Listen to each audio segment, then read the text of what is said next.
Hi everyone. In this video we will see that how we can distribute a given cash balance among creditors, and these creditors are ordered as per their seniority of claims. So first of all, P will be paid off from the initial balance, then from the balance Q will be paid off, then from the balance R will be paid off, and so on. So let's say we have this initial cash balance of 6 million. From this cash balance P will be paid off, and as his amount due is only 2 million, which is less than 6 million, so he will be paid off completely. So if we pay 2 million to P, then our balance would be this initial cash balance of 6 million minus this 2 million. So our balance would be of 4 million. Now from this balance of 4 million, we will pay off Q, and his amount due is 3 million. So after paying Q, our balance would be this 4 million minus this 3 million, right? Then our balance is down to 1 million, but amount outstanding to R is 4 million. So R will be only partially paid 1 million, and we will now run into negative cash balance. So our balance right now will be this 1 million minus this 4 million. Let's press enter. So we have a cash balance of minus 3 million.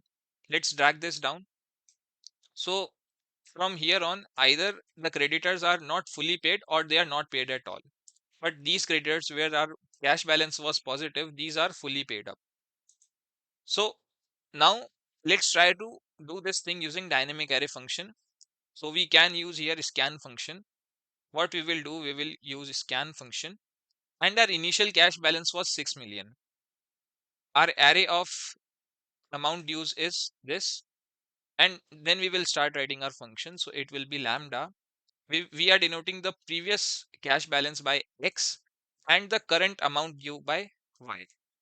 Now what we are doing, we are simply doing X minus Y, right? Which we were doing manually before. So now this is an array. This result is an array now. As you can see here also we were doing the same thing. We were subtracting from the previous cash balance the current amount due. Same steps we have applied here using scan function, and now this is a dynamic array. So we can remove these manual steps and we can move this here. Now here we can see the cash balance at every step, right? Now what we will do, to this cash balance we will add this amount due, right? So now what we have got is the previous cash balance at each step. So what we have done here, basically, when amount due was 2, we had 6 million in hand. When amount due was 3, we had 4 million in hand. When amount due was 4, we had 1 million in hand. When amount due was 5, we had minus 3 in hand. So when the balance is turning negative here, we are not paying these creditors. That is, we will pay them 0.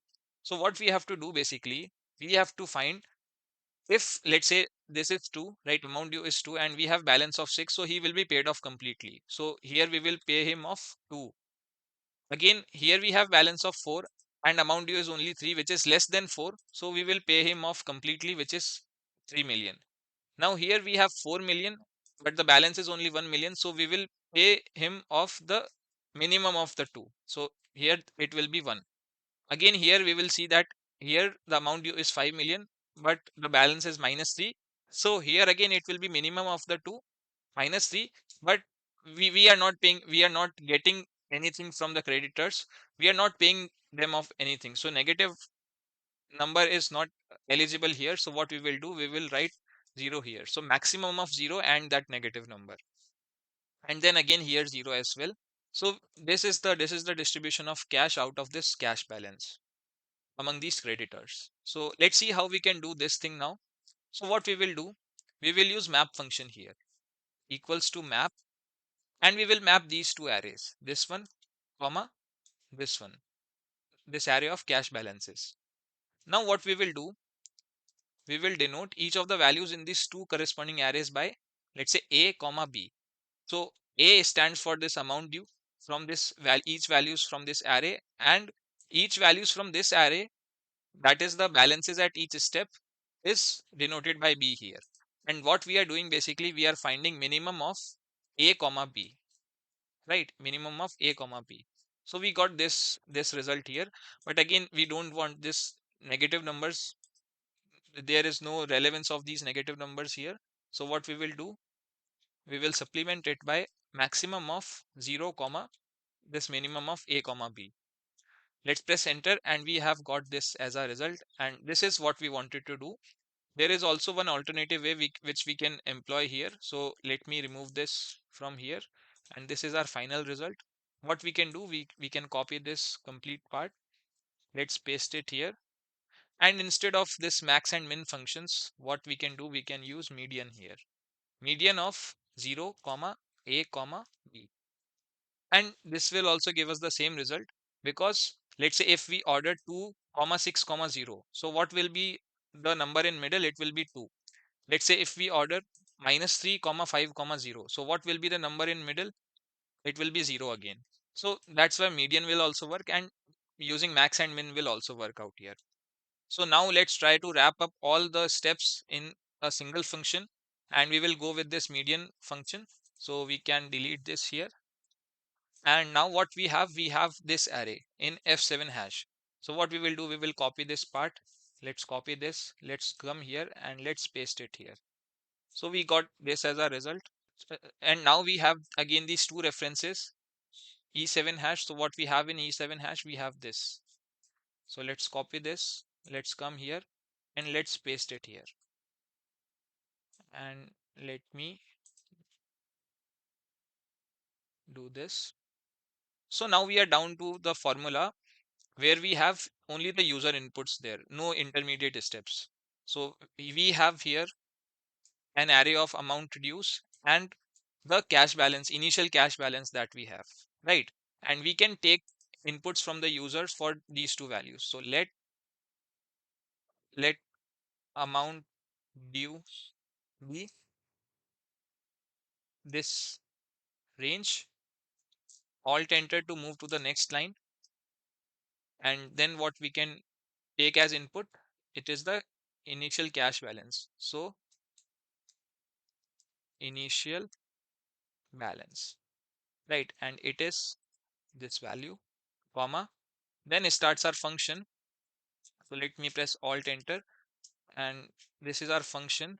And instead of this C7 to C11 direct reference, what we can do, we can use that variable here, amount due, again amount due, and again here as well amount due. And in place of C4, we can use that variable initial balance, right? And let me move the screen a bit. So this is the complete formula that we have here now. And let me press enter. Uh, okay, what are we missing? We haven't closed the bracket. So let's press enter. And this is the result that we have got. And we can remove these two as well. This is the final formula that we have. And now we can check by changing our cash balance here. So let's say our cash balance is 70. So it is sufficient enough to cover all the creditors. But let's say if this creditor has a demand of 80 million, which is again greater than this 70 million. So first of all, P will be paid off completely 2 million. Q will be paid off completely 3 million. Then we had the balance of 65 million. So he will be paid off. R will be partially paid 65 million. So that is it for this video. I hope you would like this concept, and do let me know in the comment section any alternative way of doing this and any other scenario around this example. So thanks a lot for watching and stay tuned for more such videos.